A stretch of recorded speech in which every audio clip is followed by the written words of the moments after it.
भाइयों बहनों, आइए जाने आर्टिमिसिया के औषधि पौधों की खेती कैसे करें। भाइयों, आर्टिमिसिया एनुआ किस्म, ये इसका सीमैप लखनऊ ने सिम संजीवनी जो वैरायटी तैयार की है वो ज़्यादा उपज देती है। कुल है एसिटिरेसी। उपयोग प्रभावकारी मलेरिया रोधी आर्टिमिसिनिन की प्राकृतिक स्रोत, जिसके माध्यम से मलेरिया रोधी बीमारियां और डेंगू से संबंधित बीमारियों में इसका प्रयोग बहुत तेरे किया जाता है। इसके लिए इसका पौधे का विवरण जाने। ये सीधा, रोएदार, मजबूत, सुगंध युक्त, कई बार कटाई योग्य, 1 वर्षीय, लगभग 2 मीटर तक लंबाई का ये पौधा होता है। जलवायु उपोष्ण और उष्ण स्थान, लगभग सभी प्रकार की जलवायु में खेती के लिए उपयुक्त। नन्हे पौधे वाले पाले से प्रभावित गर्म और आर्द्र जलवायु इसकी वृद्धि में सहायक होता है। भूमि अम्लीय से लेकर सामान्य पीएच की मृदा, जिसमें जल निकास का उचित प्रबंधन हो, किया जा सकता है। इसका जो संवर्धन है, इसका जो प्रवर्धन है, बीजों द्वारा नर्सरी की बुआई दिसंबर के अंत में, बीज दर केवल 50 ग्राम प्रति हेक्टेयर लगता है। इतना महीन बीज होता है इसका। भूमि की तैयारी करने में ध्यान रखें, 50 से 60 दिन पुरानी पौध जिसमें 7 से 10 पत्तियां आ गई हों, 50 सेंटीमीटर लाइन से लाइन तथा 30 सेंटीमीटर पौध से पौध की दूरी पर लगाते हैं। इस प्रकार लगभग 60,000 पौधे 1 हेक्टेयर क्षेत्र में के लिए पर्याप्त होते हैं। खाद एवं उर्वरक 10 से 15 टन गोबर की खाद अथवा 5 से 7 टन बर्मी कंपोस्ट की खाद खेत की तैयारी के समय दिया जाना चाहिए। सिंचाई लगने के उपरांत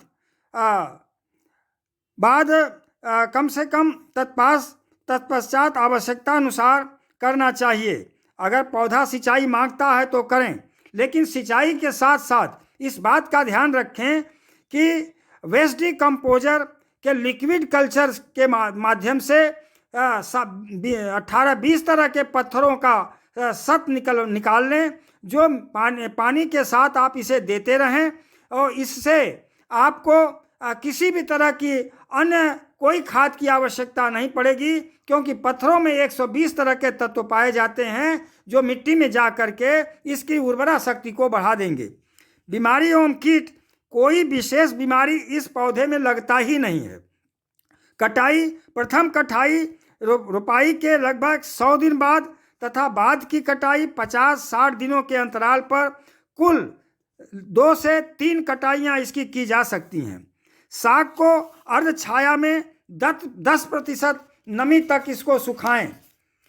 हरी साग 450 से 475 कुंतल प्रति हेक्टेयर 3 कटाइयों से प्राप्त होता है। और जब इसको हम सुखाते हैं, हमेशा ध्यान रखें इसको सुखाना छाए में है। जब भी हम सुखाते हैं तो सुखाने के बाद 300 से लेकर 350 कुंतल तक हमको सूखा हुआ इसका जो बायोमास है मिल जाता है। और ये 2 कटाई से भी प्राप्त कर सकते हैं। 3 कटाई में आपको 30 से 35 कुंतल कटाइयों से जो आपको सूखा हर्ब मिल जाएगा। अब इससे खास बात है कि आप इस बात को जानें कि इससे शुद्ध बचत कितनी होगी। ये सूखी हुई इसकी जो हेज है, आपके सुखाने के गुणवत्ता पर भी बहुत कुछ निर्भर करता है। 50 रुपया केजी से शुरुआत है, माने इसका हर्ब 1 कुंतल में 100 किलो होता है।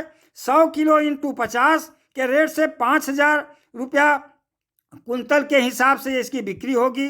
और आपका 45 कुंतल आपका 1 हेक्टेयर से सूखा हुआ हेज प्राप्त होगा। और 45 इंटू 5,000 माने 2,25,000 की आपकी आमदनी होगी और इस खेती पर केवल 25,000 रुपया मात्र खर्च आएगा। और यह पौधा हर घर में होना चाहिए, गमलों में होना चाहिए। जिस भी घर में रहेगा उस घर में मलेरिया संबंधी, डेंगू संबंधी कोई बीमारी नहीं आएगी। केवल आधा इंच पत्ती का काढ़ा ही पर्याप्त होगा। धन्यवाद।